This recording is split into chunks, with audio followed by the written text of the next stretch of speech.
आज हम आप लोगों को इसी के बारे में पूरी जानकारी बताने वाले हैं, या फिर अंग्रेजों ने हमारे देश को गुलाम कैसे बनाया था, वो कौन गद्दार था जिसके कारण हमारा देश गुलाम बना था। भाई ये दोस्तों जानते हैं इसी के साथ कि आखिर अंग्रेजों ने हमारे देश को गुलाम क्यों बनाया था। जब भारत में ब्रिटिश शासन का आगमन नहीं हुआ था तब भारत में रियासतें चलती थी जो अलग अलग खंडों पर अलग अलग राजा राज्य करते थे, जो दिल्ली से लेकर कन्याकुमारी तक फैली हुई थी। भारत में कई राजाओं ने राज किया था। भारत में बहुत सारे ऐसे शक्तिशाली और वीर शासक हुए जिन्होंने विदेशी आक्रमणकारियों से अपने देश को सुरक्षित रखने का पूरी तरह से प्रयास किया था। पूरा भारत देश अंग्रेजों के आने से पहले अलग अलग रियासत फैला हुआ था। कोई रियासत मुंबई में था तो कोई दिल्ली में। इस प्रकार पूरा भारत देश अलग अलग रियासतों में बंटा हुआ था। अंग्रेजों ने धोखा देकर और छल से हमारे देश के राजाओं को रियासतों को छीन लिया। अंग्रेजों के पास काफी ज्यादा मानसिक बल थी, जिसके कारण वे लोग भारत के राजाओं को मार देते थे और उनके रियासत पर कब्जा कर लेते थे। इस प्रकार भारत के सभी राजाओं को अंग्रेजों ने एक एक करके मार दिया और उनके रियासत अपने में मिला लिया।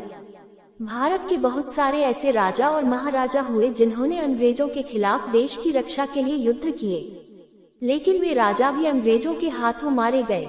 अंग्रेजों ने बंदूक, टैंक आदि खूनी हथियारों भारत के राजा महाराजाओं को मार दिया।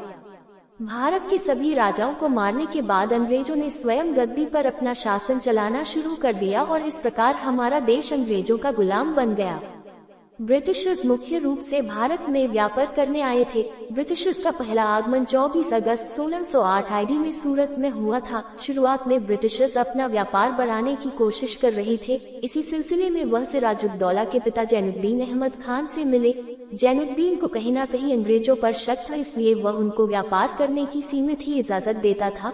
ब्रिटिश अपने लिए कोठी बनाने की इजाजत मांगते थे, जो कि जैनुद्दीन अहमद खान ने कभी नहीं दी। धीरे धीरे जैनुद्दीन के इंतकाल के बाद सिराजुद्दौला बंगाल के नवाब बने। सिराजुद्दौला के सेनापति का नाम मीर जाफर था। वह बहुत लालची था, इसलिए अंग्रेजों ने उसके साथ संधि कर ली और ये तय किया कि तुम अपनी सेना हमारे खिलाफ इस्तेमाल नहीं करोगी, और यही मीर जाफर ने किया। इस पूरी बात का अगर हम निचोड़ निकाले तो यही निकलता है कि अंग्रेजों ने शुरुआत तो व्यापार देगी, लेकिन अंततः भारत पर आक्रमण करके उस पर राज करना चाहा। यूरोपियन ताकतों को पहले निपटना। अंग्रेजों के आने से पहले पुर्तगाली व डचों ने अपने पांव हिंदुस्तान में गड़ा लिए थे, पर वे मजबूत मुगल ताकत की उपस्थिति के कारण राजनीतिक शक्ति हथियाने में कामयाब नहीं हो सकते थे। पुर्तगाली ज्यादातर ईसाईकरण में व्यस्त रहे, वही डच इंडोनेशिया के मसाला व्यापार में। पर अंग्रेजों ने धार्मिक की सुदूर दक्षिण पूर्व के मसाला व्यापार में ज्यादा न पड़ते हुए हिंदुस्तान पर फोकस रखा। ईस्ट इंडिया कंपनी के व्यापारियों ने अपना ध्यान व्यापार हथियाने व मुगलों को ज्यादा मुनाफा देने वाली कंपनी बनने में दिया। 1634 में पुर्तगालियों से संधि ने उनके पहले यूरोपियन प्रतिद्वंदी को गेम से बाहर किया और अंग्रेजों के पांव हिंदुस्तान में स्थापित किए। इसके बाद कर्नाटक युद्ध, जो कभी ऑस्ट्रिया तो कभी हिंदुस्तानी राजाओं के उत्तराधिकार को लेकर लड़े गए, में फ्रांसीसी कंपनी व बंदीवाश में डचों को हराकर अपने यूरोपियन प्रतिद्वंदी को खत्म किया। इस प्रकार अंग्रेजों ने योग्यतम की उत्तरजीविता के सिद्धांत को पूरी तरह सार्थक साबित किया। वह अपने प्रतिद्वंदियों से हमेशा आगे रही। मुगलों के पतन का इंतजार। जिस जागीरदारी व्यवस्था ने मुगल साम्राज्य को स्थायित्व प्रदान किया, वही जागीरदारी संकट उन्हें ले भी बैठा। औरंगजेब की दक्षिण नीति व मराठों व पेशवाओं का जवाब मुगलों की ताबूत में अंतिम कील साबित हुआ।